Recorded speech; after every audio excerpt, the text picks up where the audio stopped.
The bitter winter wind cut through Harper's threadbare coat as she hurried down the deserted streets after her double shift at Joe's diner.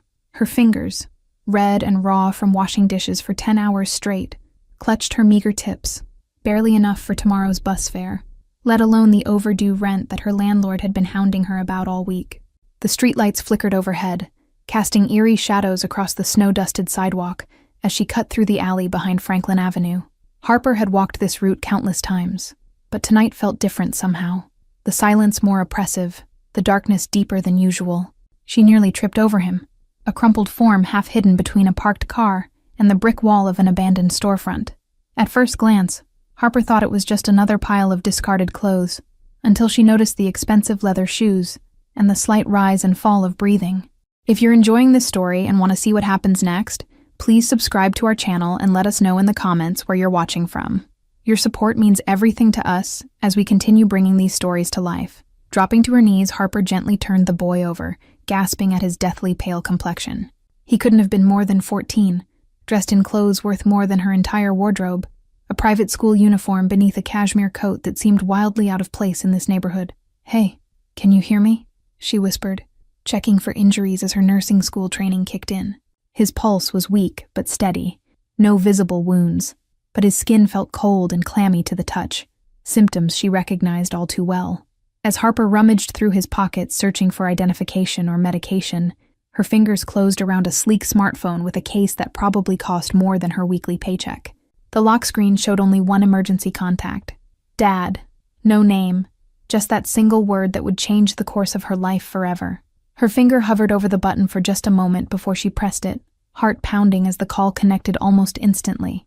"Nicholas," came the response, a deep, accented voice that somehow managed to sound both concerned and threatening in that single word. This isn't Nicholas," Harper replied, her voice shakier than she'd intended. "My name is Harper, and I found a boy collapsed on Franklin Avenue near 23rd Street. I think this is his father's phone number." The silence that followed was so absolute that Harper thought the call had dropped, until she heard the faint sound of rapid breathing on the other end. "Is he breathing?"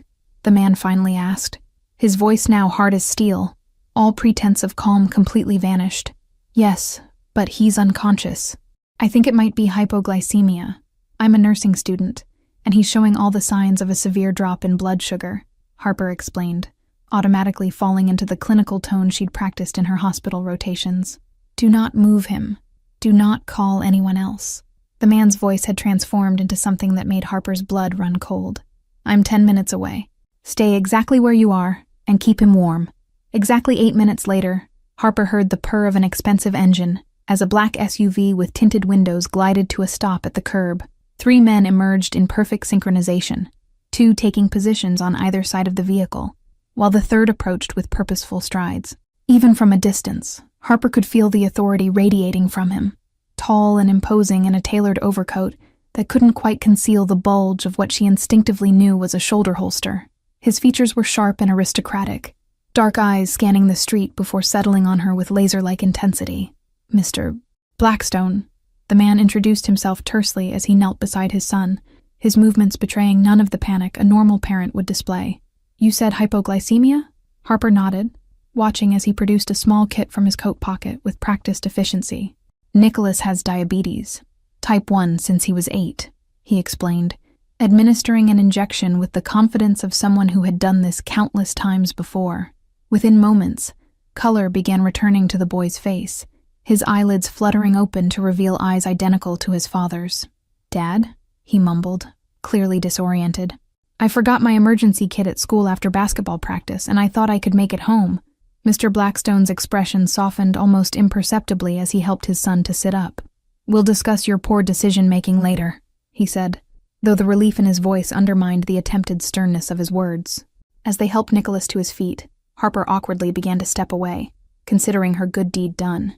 "Wait," Mr. Blackstone commanded without looking at her, the single word freezing her in place more effectively than a physical barrier.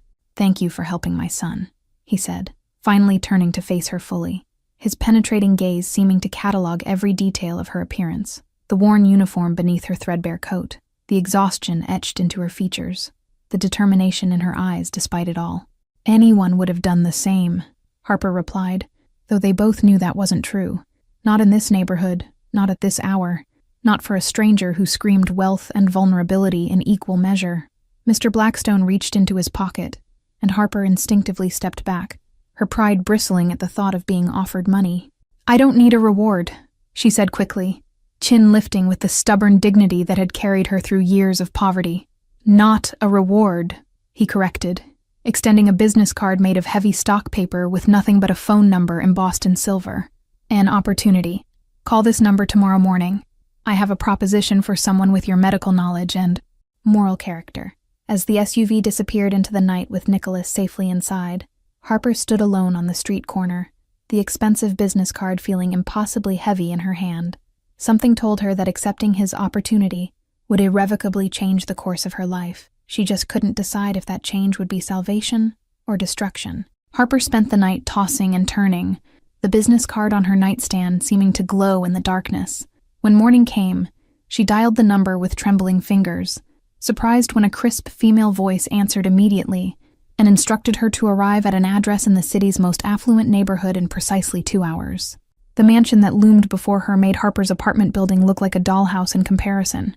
Wrought iron gates parted silently as the security guard checked her ID, waving her through to a circular driveway where perfectly manicured hedges framed the limestone facade.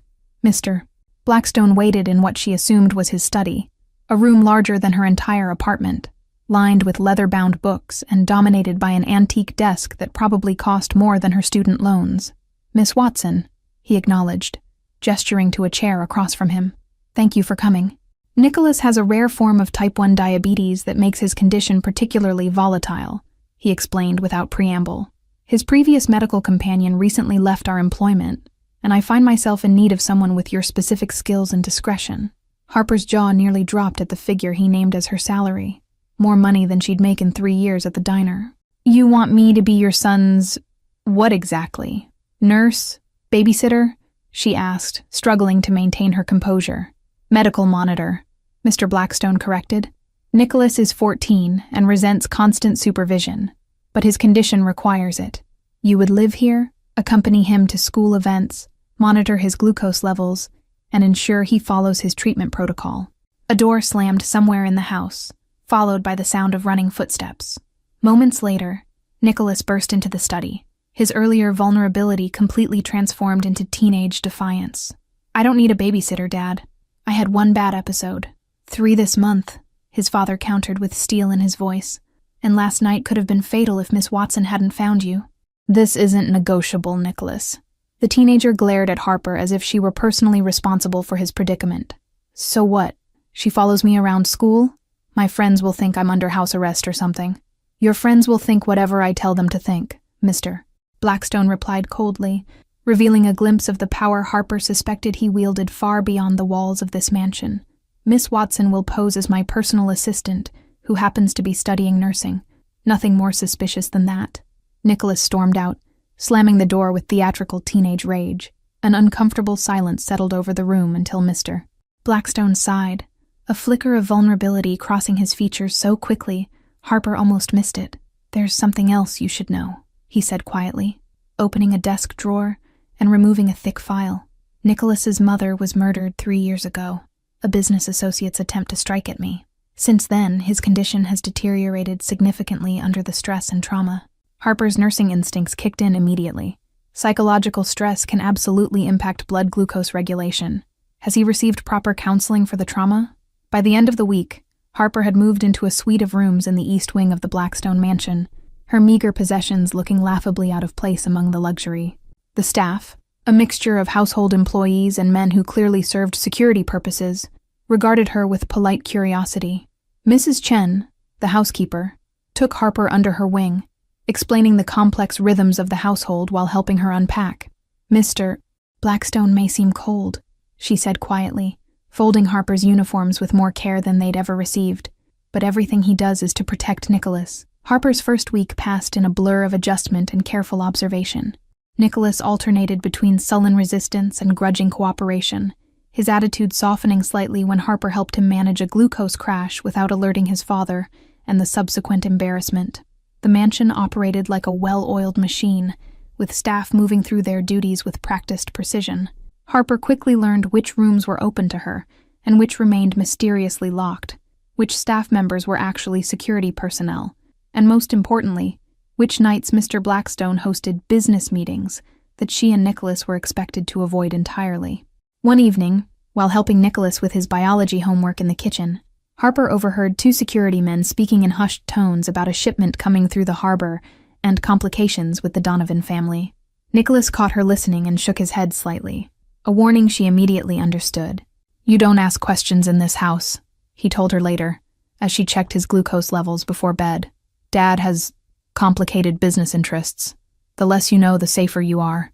The next morning, Harper encountered Mr. Blackstone in the hallway, his knuckles bruised in a pattern she recognized from her ER rotations, the distinctive marks of someone who had recently been in a fight. Their eyes met, his challenging her to comment, hers showing only clinical assessment without judgment. "Nicholas has a school field trip today," she said instead, pretending not to notice. "I've packed his emergency kit and extra sensors for his continuous glucose monitor. We'll be back by 4. Mr. Blackstone nodded, visibly relaxing at her discretion. "Take Ramirez with you," he instructed, referring to one of his security men. Standard protocol for outings. What had started as a job was rapidly becoming a complex dance of unspoken rules and careful boundaries. Harper found herself drawn into the strange intimacy of the Blackstone household, where danger and luxury coexisted in an uneasy balance. The first real threat came 6 weeks into Harper's employment, on an unseasonably warm spring afternoon. She and Nicholas were returning from his endocrinologist appointment when she noticed a black sedan following their car, maintaining a precise distance through 3 consecutive turns. "Nicholas," she said quietly, careful to keep her voice casual, "text your father's security team. We have a tail, 3 car lengths back, black Audi, tinted windows." The teenager's eyes widened momentarily before his face settled into an eerily adult calm. "This isn't the first time," he muttered, fingers flying across his phone screen. "Dad has rivals who like to remind him they know his patterns." Within minutes, 2 unmarked SUVs materialized, seamlessly inserting themselves between Harper's car and the sedan. By the time they reached the mansion gates, their unwelcome shadow had vanished, but the incident left Harper with a lingering sense of unease. That evening, she was summoned to Mr. Blackstone's study, where he sat reviewing security footage with an expression that made her blood run cold. "You noticed the tail immediately," he observed, rewinding the street camera footage to show her precise moment of recognition. "Most people wouldn't have." "My neighborhood wasn't exactly safe," Harper replied with a shrug. "You develop certain instincts when you walk home alone at night for years." Mr. Blackstone studied her with new interest, as if reassessing a puzzle whose pieces had suddenly shifted. "The Donovan family is hosting a charity gala next weekend," he said abruptly. "I'll be attending, and I want you and Nicholas to accompany me." "The Donovans?" Harper echoed, recognizing the name from the whispered conversation she'd overheard weeks ago. "Aren't they your business rivals?" A dangerous smile flickered across his face. "Officially, we're friendly competitors in the import business.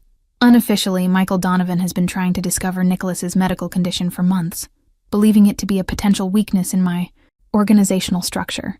Harper felt the full weight of what she'd stepped into. This wasn't just about a boy with diabetes, but about power dynamics she barely comprehended. "You want to use me as a shield," she realized aloud. "Having Nicholas's medical companion nearby shows you're addressing the vulnerability while flaunting that you're not hiding it.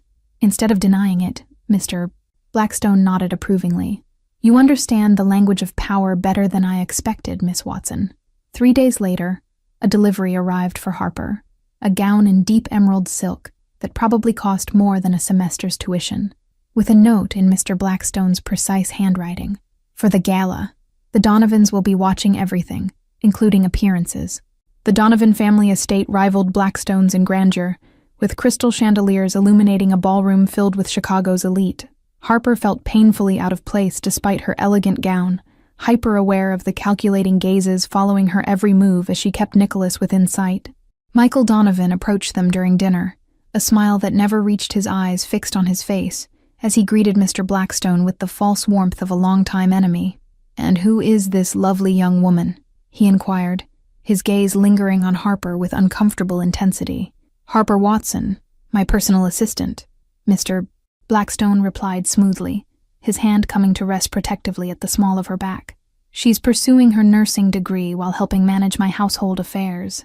The evening progressed with the careful choreography of predators circling each other, every conversation layered with double meanings that Harper only partially grasped. Nicholas remained unusually subdued, sticking close to her side and checking his glucose monitor more frequently than normal under the stress. As the orchestra began playing after dinner, Harper noticed Nicholas's hands trembling slightly, an early warning sign she had learned to recognize. A quick check of his monitor confirmed her suspicions. His glucose levels were dropping dangerously fast. "Nicholas needs air," she murmured to Mr. Blackstone, keeping her voice light, even as she slipped his emergency kit from her clutch purse. "We'll step onto the terrace for a moment." They had barely made it outside when Nicholas's legs buckled beneath him, his skin going clammy as the severe hypoglycemia took hold. Harper worked quickly, administering glucose gel inside his cheek, while keeping his airway clear. Mr. Blackstone appeared beside them, his composed facade cracking slightly, as he knelt next to his son. "What happened?" he demanded, the fear in his voice making him sound human for the first time since Harper had met him. "Stress-induced crash," Harper explained, continuing to monitor Nicholas's vitals as color slowly returned to his face. "His body's burning glucose faster than normal because of the adrenaline. He'll be okay in a few minutes." As Nicholas began to recover, Harper became aware of a shadow lingering near the terrace doors. Michael Donovan, watching with undisguised interest before disappearing back into the ballroom. "He saw everything," she whispered, sudden dread pooling in her stomach. "Get Nicholas to the car," Mr. Blackstone ordered, his expression hardening into something dangerous as he stood. "I need to have a word with our host before we leave." The ride home passed in tense silence, Nicholas sleeping in the back seat, while Mr. Blackstone made a series of cryptic phone calls. When they arrived at the mansion, he carried his son inside with surprising gentleness before returning to where Harper waited in the foyer. "Donovan will use what he saw tonight," Mr. Blackstone stated flatly, pacing the length of his study as Harper sat exhausted in the leather chair. "He'll spread word of Nicholas's condition, position it as a weakness in my organization, attempt to leverage it against me." Harper watched him move like a caged predator, seeing for the first time the full weight he carried. "You've spent years hiding his condition, haven't you? Not just for his privacy, but because in your world, any vulnerability can be exploited." "My wife was killed because she was perceived as my weakness," he replied, voice hollow, with a grief that still felt raw after 3 years. "I won't let that happen to my son." Dawn was breaking when Mr. Blackstone's security chief burst into the study without knocking, a breach of protocol that instantly put Harper on alert. "Sir, we have confirmation that Donovan's men accessed Miss Watson's apartment building last night. They've been questioning her former neighbors."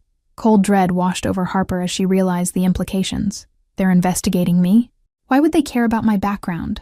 "Because you're now connected to me," Mr. Blackstone explained grimly. "And Donovan will use anyone in my orbit as potential leverage. Your former life, your remaining connections there, they're all vulnerable points now."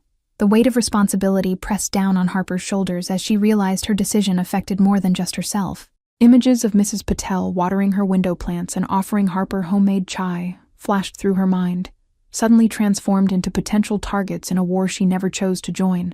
James's network of informants had already intercepted 3 of Donovan's men surveilling the community college where Harper's study partners still gathered every Thursday. The thought of violence touching that small library room where she'd once struggled through anatomy flashcards turned her stomach to ice. "They won't stop at passive observation," James warned, sliding surveillance photos across his desk. "Donovan believes in applying pressure until something breaks. He'll start with subtle intimidation and escalate until he finds the threshold of what you can bear." Harper examined the clinical rotation schedule that Professor Jenkins had presented, each location carefully selected not just for educational value but for security infrastructure. Even her education had become a strategic consideration in a chess game where she was simultaneously pawn and queen. Harper thought of her elderly neighbor, Mrs. Patel, who had always saved leftovers for her, of her study group at the community college, of the diner owner who had kept her job open despite her sudden departure. "These are innocent people who have nothing to do with your world." Mr. Blackstone's expression remained impassive, but something flickered in his eyes. Regret, perhaps, or something deeper. "There are 2 options now. You can leave, return to your life with enough money to finish your degree somewhere far from Chicago. Or you can stay, and I'll extend my protection to those you care about." "That's not really a choice," Harper said quietly. understanding the manipulation even as she recognized the genuine offer of protection. "You know I won't abandon Nicholas now." The next morning, a sleek black car arrived carrying Harper's nursing school advisor, Professor Jenkins, who looked bewildered to be escorted into Blackstone's study. "Miss Watson, your benefactor has made an unusual request regarding your education," she began, glancing nervously at Mr. Blackstone.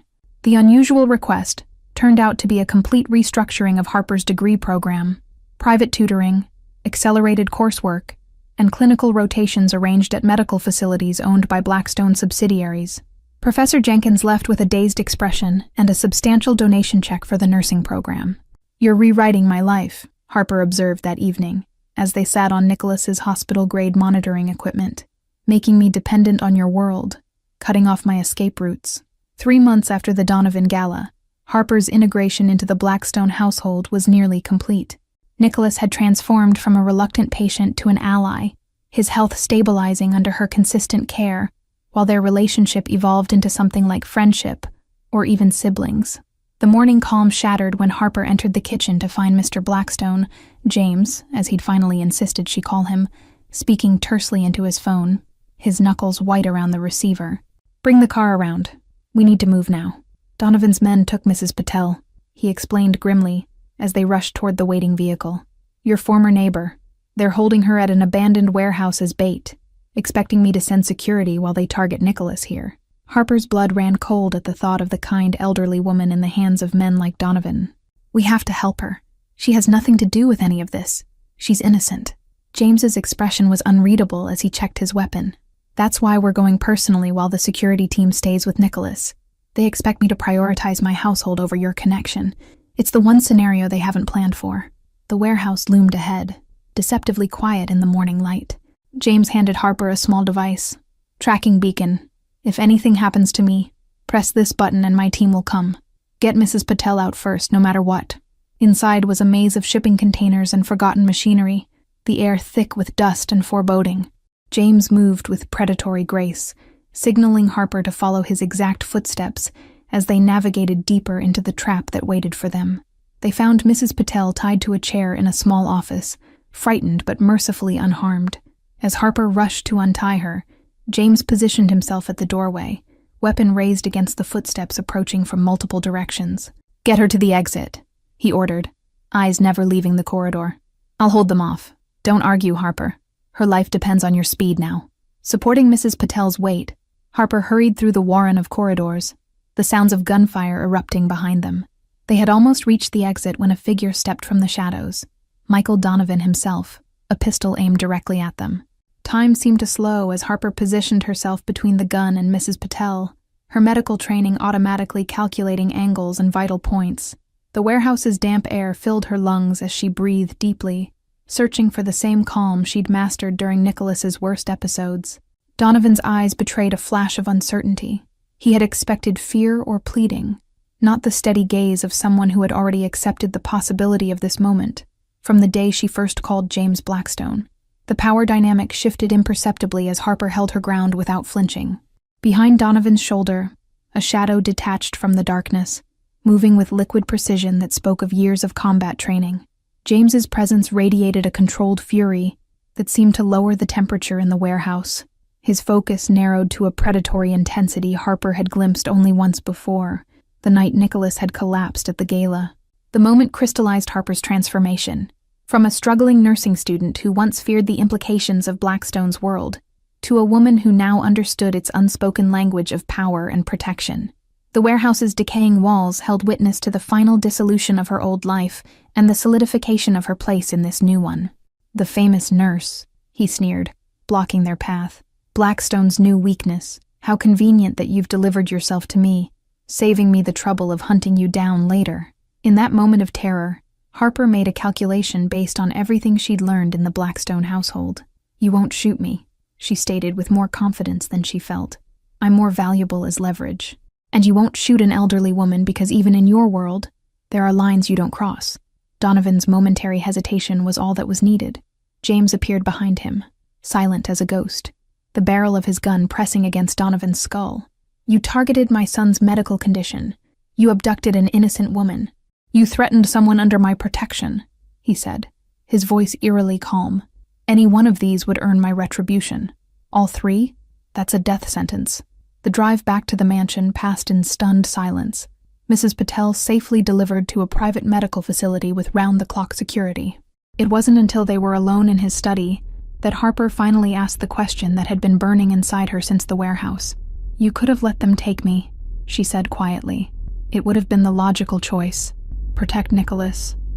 Sacrifice the nurse. Why risk everything to save me and Mrs. Patel?" James moved toward her slowly, as if approaching a frightened animal. "Because you showed me there's more to strength than power," he answered, his voice rough with emotion. "The night you found my son, you stopped for a stranger when no one else would. That kind of courage, it's worth protecting." The distance between them vanished as his hand cupped her cheek, thumb tracing the outline of her jaw. "Stay," he whispered, the word somewhere between a command and a plea. "Not as Nicholas's nurse, not as my employee. Stay because this house hasn't felt like a home until you were in it. Thank you for following my story. If you enjoyed it, don't forget to like, subscribe, and share this video, as your support is crucial for me to continue creating content here.